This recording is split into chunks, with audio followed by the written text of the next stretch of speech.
मुझे ऐसे लगता है कि शायद स्टिंगर मिसाइल भी मैंने अपनी आंखों से वहाँ पे बिकता हुआ देखा।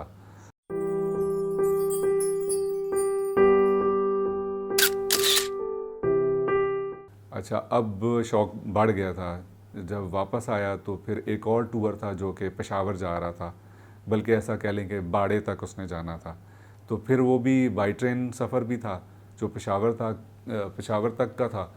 फिर पेशावर से आगे अगेन फिर हमने बसों से बड़ा मार्केट जाना था, जो कि अब मेरे ख्याल में ख़त्म हो चुकी है।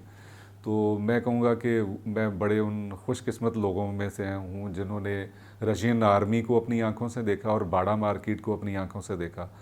बाड़ा मार्केट में असला भी बिक रहा था, वेपन्स बिक रहे थे, जो कि अब ख़त्म हो चुका है, कंट्रोल हो चुका है।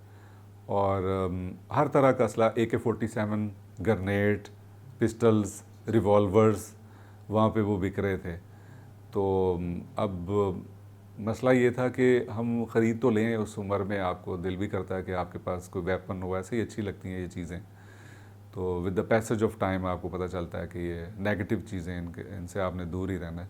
लेकिन उस वक़्त अगर हमने वो ख्वाहिश की कि हम इसको ख़रीदें, तो अगला मसला ये था कि इनको हमने ट्रांसपोर्ट कैसे करना है, लेके कैसे जाएंगे, रास्ते में पकड़े जाएंगे।